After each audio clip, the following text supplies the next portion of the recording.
Good morning friends, मैं अभिषेक Dixit concept time के इस प्लेटफॉर्म पर आपका स्वागत करता हूं। और ये वीडियो जो मैं बना रहा हूं, ये मैं प्रोसेस की शुरुआत कर रहा हूं और जिसका नाम है साइंटिफिक स्टडी ऑफ हिस्ट्री, यानी इतिहास का वैज्ञानिक अध्ययन। तो इस वीडियो में हम क्या करेंगे, इतिहास को समझने का प्रयास करेंगे और समझेंगे कि उसको हम साइंटिफिक तरीके से कैसे आसानी से समझ सकते हैं। क्योंकि ज़्यादातर स्टूडेंट्स को ये प्रॉब्लम होती है कि इतिहास में उन्हें प्रॉब्लम हो रही है, हिस्ट्री में वो समझने में नाकाम रहते हैं या हिस्ट्री को बहुत अच्छे ढंग से नहीं समझ पाते हैं, सिर्फ रटते हैं। तो इस वीडियो में हम क्या समझेंगे, इस वीडियो में हम समझने का प्रयास करेंगे कि हम कैसे आसान तरीके से इतिहास को समझ पाएँ, यानी खेल खेल में इतिहास को समझ पाएँ।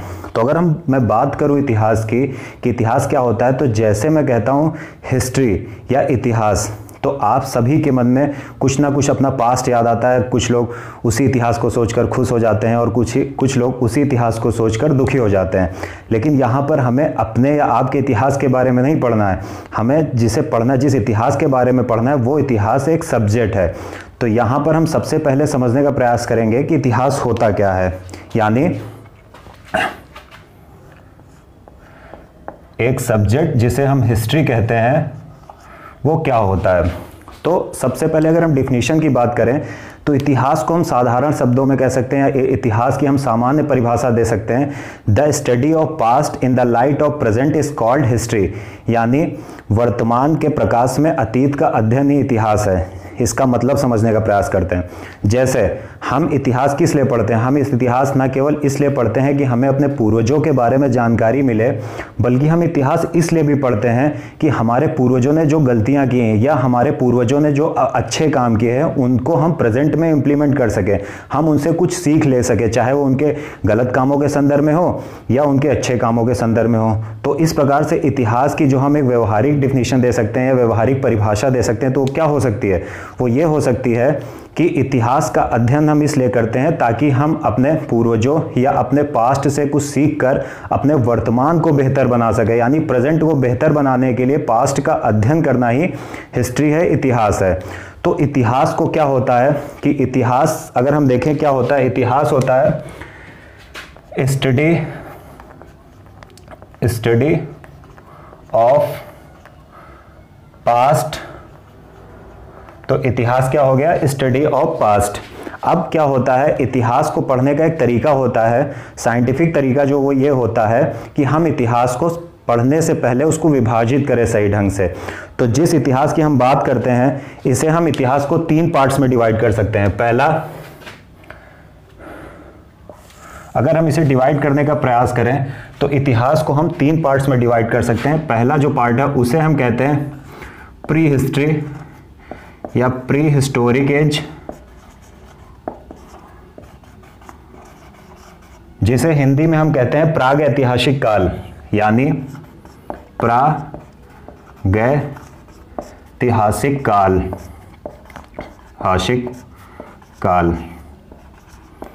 और इसका टाइम पीरियड क्या है, इसका टाइम पीरियड है स्टार्टिंग से, यानी जिसे जो हमें ज्ञात नहीं, अज्ञात काल से, यानी स्टार्ट से लेकर कहां तक है, इसे हम कर सकते हैं 3000 BC तक। ये प्री हिस्टोरिक एज का यानी प्राग ऐतिहासिक काल का टाइम पीरियड हो गया। अगर हम सेकंड पार्ट इसको डिवाइड करें, हम कैसे डिवाइड कर सकते हैं, तो इसे हम डिवाइड कर सकते हैं प्रोटो हिस्टोरिक पीरियड में, यानी प्रोटो हिस्टोरिक पीरियड और एज, हिस्टोरिक एज, और इसे हिंदी में कहते हैं आद्य ऐतिहासिक काल, यानी आद्य ऐतिहासिक काल,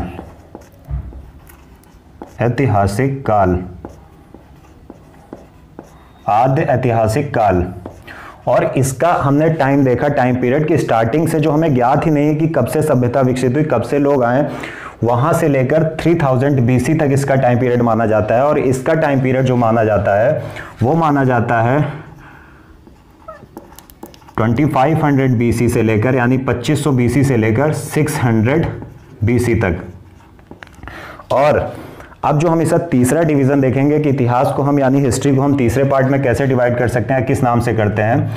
तो हमने देखा प्री हिस्टोरिक हो गया, प्रोटो हिस्टोरिक एज हो गया, जो थर्ड होगा उसे हम बोलेंगे हिस्टोरिकल पीरियड। हिस्टोरिकल पीरियड यानी अगर हमें हिंदी में इसे कहें तो हम इसे कहेंगे ऐतिहासिक काल, ऐतिहासिक काल, ऐतिहासिक काल। और इसका जो टाइम पीरियड है, यहां से हमने खत्म किया 600 BC से, तो इसका टाइम पीरियड हो जाएगा 600 BC से लेकर 15 अगस्त 1947 तक। अब एक चीज समझ लीजिए कि BC आप कहीं कहीं पर हिस्ट्री में देखते होंगे BC लिखा हुआ है, या कहीं कहीं पर आप देखते होंगे कि AD लिखा हुआ है।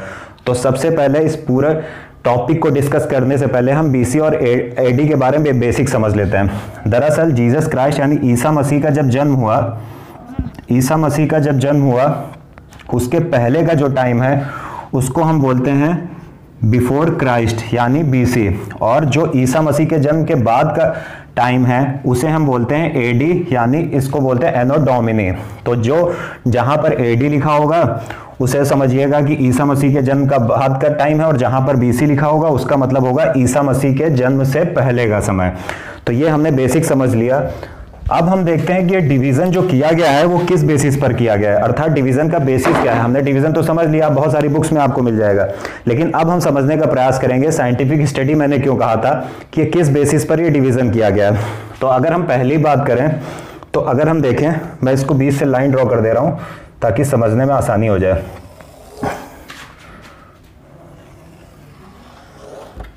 ठीक है, अब अगर हम बात करें कि हम इसे प्री हिस्टोरिक एज क्यों कहते हैं, तो यहाँ की अगर हम बात करें अगर पहले पॉइंट की, तो इसका मतलब यह हुआ कि जो इसे प्री हिस्टोरिक एज जो टाइम है, इससे हमें जानकारी कैसे मिलती है, इसका कोई भी रिटन एविडेंस अवेलेबल नहीं है, यानी लिखित साक्ष्य उपलब्ध नहीं है, यानी रिटन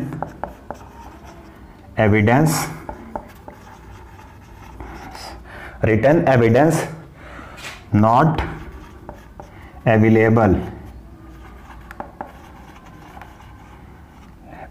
अवेलेबल। अब हिंदी में हम इसे क्या कहेंगे कि लिखित साक्ष्य जो है वो नहीं उपलब्ध है इसका। यहां पर अगर हम बात करें, यहां पर क्या, यहां पर लिखित साक्ष्य कोई उपलब्ध ही नहीं है, लेकिन यहां पर परिस्थितियां दूसरी हैं। यहां पर लिखित साक्ष्य उपलब्ध है लेकिन उसे पढ़ा नहीं जा सका है। यानी अगर हम यहां कहें तो रिटन एविडेंस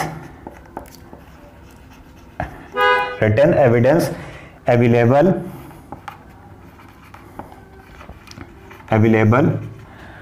बट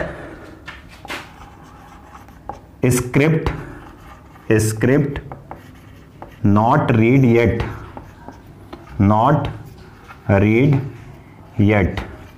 यानी अगर हम इसे हिंदी में समझने का प्रयास करें कि लिखित साक्ष्य उपलब्ध है लेकिन उसे अभी तक पढ़ा नहीं जा सका, क्योंकि उसकी भाषा या लिपि ऐसी है जिसे हम नहीं पढ़ने में सक्षम हो रहे हैं। जैसे लिखित साक्ष्य उपलब्ध लिखित साक्ष्य उपलब्ध किंतु लिखित साक्ष्य उपलब्ध है किंतु लिपि अभी तक पढ़ नहीं सके। अब इन दोनों में डिफरेंस समझ लीजिए, यहां पर लिखित साक्ष्य उपलब्धि नहीं है, यहां पर लिखित साक्ष्य उपलब्ध है लेकिन उसको पढ़ नहीं पा रहे हैं, तो परिस्थितियां लगभग एक जैसी हैं।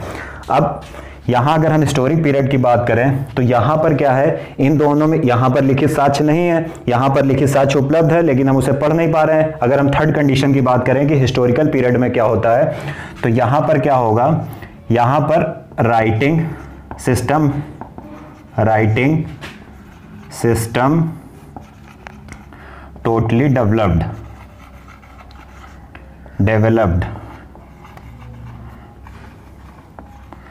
लेखन प्रणाली का पूर्णतः यहां विकास हो चुका था। लेखन प्रणाली का पूर्णतः विकास।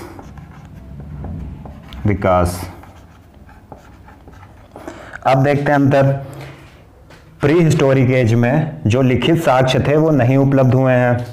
अब हम देखते हैं प्रोटो हिस्टोरिक एज में तो लिखित साक्ष्य उपलब्ध हैं लेकिन हम उन्हें पढ़ नहीं सके हैं।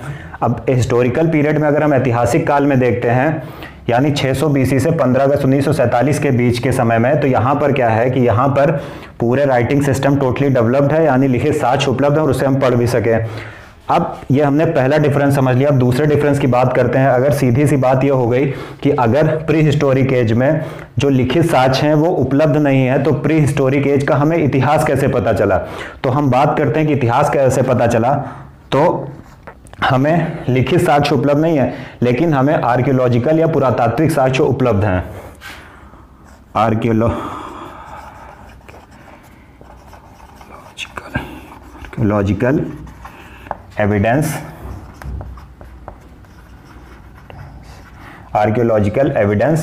अवेलेबल, ABLE, यानी हिंदी में कहेंगे पुरातात्विक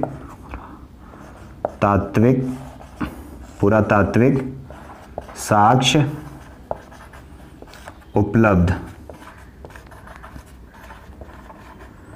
यहां पर लिखित साक्ष्य यानी रिटन एविडेंस नॉट अवेलेबल, या लिखित साक्ष्य हमें नहीं मिले हैं, ठीक है। लेकिन हमने प्री हिस्टोरिक एज का इतिहास कैसे समझा, यानी कैसे पता लगाया कि लोग कैसा जीवन यापन कर रहे थे, अपने काम धंधे के लिए क्या करते थे, कैसे अपना पेट भरते थे, तो वो जो जानकारी हमें मिलती है वो हमें मिलती है आर्कियोलॉजिकल एविडेंस यानी पुरातात्विक साक्ष्य। पुरातात्विक साक्ष्य क्या होते हैं? जैसे हम पुराने जब खोज करते हैं, कोई भी उत्खनन करते हैं, तो हमें बहुत सारे पुराने सिक्के मिलते हैं, या हमें पुराने महल मिलते हैं ज़मीन के अंदर, या पुराने हमें बहुत सारे स्मारक मिलते हैं। तो इस टाइप की जितनी चीज़ें होती हैं उन्हें हम क्या बोलते हैं? आर्कियोलॉजिकल एविडेंस बोलते हैं। यहाँ पर भी सेम कंडीशन है। यहाँ पर भी क्या है कि आर्कियोलॉजिकल एविडेंस मिले हैं, आर्कियोलॉजिकल एविडेंस अवेलेबल,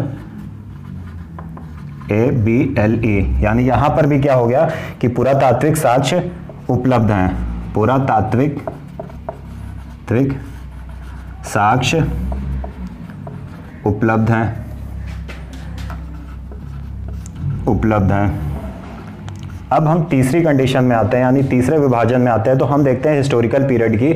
तो जो हिस्टोरिकल यानी ऐतिहासिक काल का जो इतिहास है उसे हम कैसे लिखते हैं? ना केवल देखिए यहाँ पर क्या था कि राइटिंग सिस्टम डेवलप हो चुका था, यानी हमें रिटन एविडेंस अवेलेबल है। तो ये क्या होगा, ये जो हिस्टोरिकल पीरियड का जो भी पूरा इतिहास आता है, ऐतिहासिक काल का जो हम इतिहास पढ़ते हैं, यानी 600 BC से 15 अगस्त 1947 के बीच की जितनी घटनाएं हम पढ़ते हैं, तो वो कैसे पढ़ते हैं ये समझने का प्रयास करिए कि हम लिटरेरी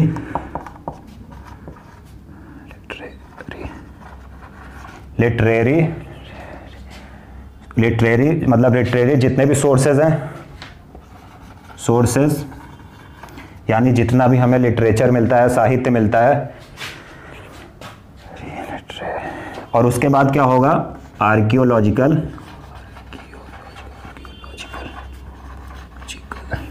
आर्कियोलॉजिकल सोर्सेज मिलते हैं हमें, यानी पहले लिटरेरी हमें पहले क्या मिला? लिटरेरी सोर्सेज मिले, यानी साहित्यिक सोर्स हमें मिले, साहित्यिक सोर्स मिले। दूसरा हम आर्कियोलॉजिकल सोर्स यानी पुरातात्विक स्रोत मिले, तात्विक स्रोत हमें मिले। और अगर हम तीसरे की बात करें, और हम क्या था, इस समय के बीच में बहुत सारे विदेशी लोग हैं, चाहे वे अरब से आए हों या चीन से आए हों, कहीं से भी आए हों, तो उनके जो डिस्क्रिप्शन है, यानी विदेशी यात्रियों ने भी अपना विवरण लिखा है, तो हम क्या लिखेंगे? Description of foreign travellers, TRAVELERS, यानी विदेशी यात्रियों का विवरण। अब समझना हमारे लिए आसान होगा। अगर हम प्री हिस्टोरिक एज की बात करते हैं तो इसका इतिहास कैसे लिखा गया है? हमें कोई भी लिखित साक्ष्य उपलब्ध नहीं, हमें केवल पुरातात्विक साक्ष्य या आर्कियोलॉजिकल एविडेंस उपलब्ध हैं। तो उस आर्कियोलॉजिकल एविडेंस के आधार पर हमने स्टार्ट से लेकर 3000 BC तक का पूरा इतिहास लिख डाला और समझा। अब अगर हम प्रोटो हिस्टोरिक पीरियड की या एज की बात करते हैं तो यहाँ पर रिटन एविडेंस अवेलेबल है, लेकिन उनको हम पढ़ नहीं सकें तो कंडीशन सेम आ जाती है कि यहाँ पर भी हम इतिहास का निर्धारण कैसे करेंगे। आर्कियोलॉजिकल एविडेंस अवेलेबल है तो उन्हीं के आधार पर हम इतिहास का निर्धारण करेंगे। अब अगर हम यहाँ पर आए तो यहाँ पर सब कुछ है। यहाँ पर क्या है, आर्कियोलॉजिकल सोर्सेज भी हैं या एविडेंस भी हैं, हमारे पास लिटरेरी सोर्सेज भी हैं, हमारे पास डिस्क्रिप्शन ऑफ फॉरेन ट्रैवलर्स भी है, यानी विदेशी यात्रियों का विवरण भी हमारे पास उपलब्ध है। तो हमने इन तीनों के आधार पर देखा कि कैसे यहाँ पर इन तीनों में अंतर किया जाता है। और अगर हम इसके एग्जाम्पल्स की बात करें तो हम अगर यहाँ के एक एग्जाम्पल लेना चाहें तो हम इसे कहते हैं, हम मतलब जिस काल का निर्धारण इस दोनों के समय के बीच यानी स्टार्ट से लेकर 3000 BC तक के इतिहास का अध्ययन कैसे करते हैं उसे हम बोलते हैं पाषाण काल। पाषाण काल, पाषाण मतलब पत्थर होता है और इंग्लिश में समझिए ज़्यादा आसानी होगा स्टोन एज। अगर हम स्टोन एज की बात करें, जो हम पाषाण काल की बात करते हैं, उसका कोई भी लिखित साक्ष्य उपलब्ध नहीं है। और उस काल के इतिहास हम कैसे ज्ञात करते हैं, उस काल के इतिहास को हम कैसे पढ़ते हैं, कैसे समझते हैं, उसका एकमात्र सोर्स या एविडेंस क्या है? एविडेंस क्या? आर्कियोलॉजिकल एविडेंस है, यानी खुदाई के माध्यम से जो चीज़ें हमें मिली हैं उसी आधार पर हमने पाषाण काल का इतिहास लिखने में सफलता प्राप्त की है। अब अगर हम दूसरा इसका एग्जाम्पल लेना चाहें तो इसका एग्जाम्पल हम ले सकते हैं सिंधु घाटी सभ्यता। सिंधु घाटी सभ्यता,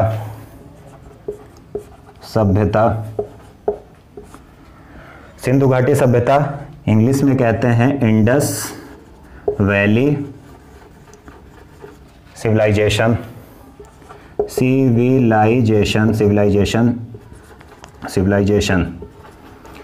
तो इसका एग्जाम्पल क्या हो गया?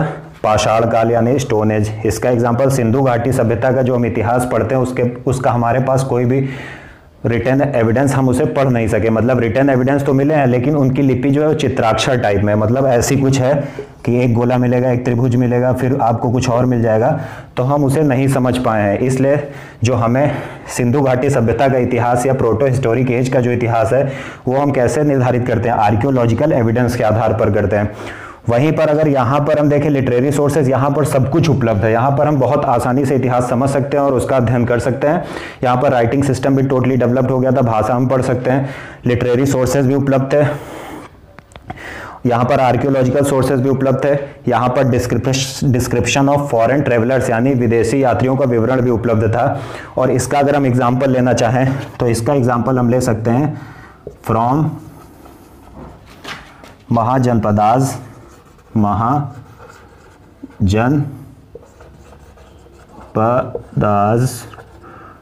Period, from Mahajanapada period to independence.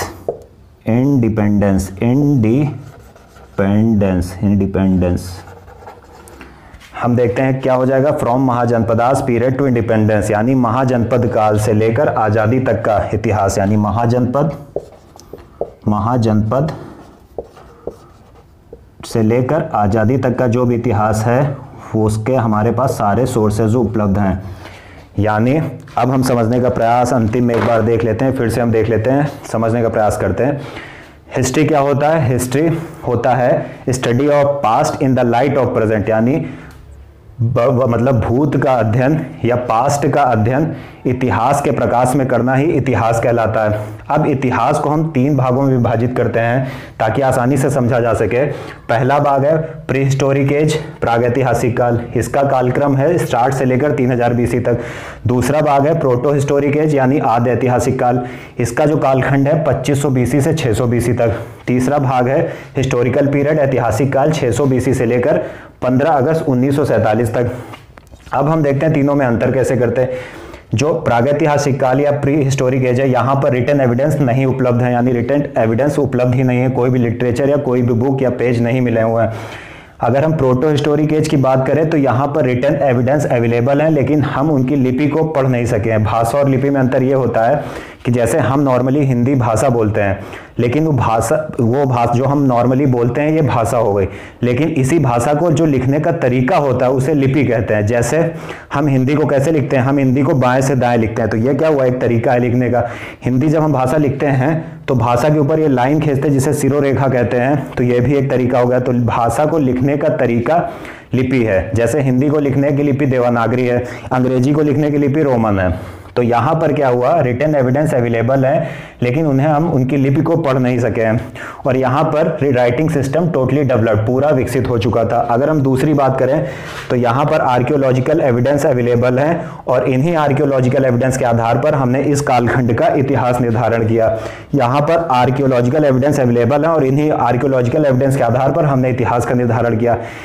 यहाँ पर लिटरेरी सोर्सेज, साहित्यिक स्रोत या एविडेंस, आर्कियोलॉजिकल सोर्सेज या आर्कियोलॉजिकल एविडेंस, और डिस्क्रिप्शन ऑफ फॉरेन ट्रेवलर्स, यानी यहाँ पर साहित्यिक स्रोत, पुरातात्विक स्रोत और विदेशी यात्रियों का विवरण जो उन्होंने भारत के बारे में लिखा वो सब कुछ उपलब्ध है, और इस आधार पर हमने इसे ऐतिहासिक काल कहा। अगर हम इसका एग्जाम्पल ले तो इसका प्राइम एग्जाम्पल है पाषाण काल। पाषाण काल का इतना हमें कोई रिटन एविडेंस अवेलेबल है। पाषाण काल का जो इतिहास निर्धारण किया गया है वो आर्कियोलॉजिकल एविडेंस यानी पुरातात्विक साक्ष्यों के आधार पर किया गया है।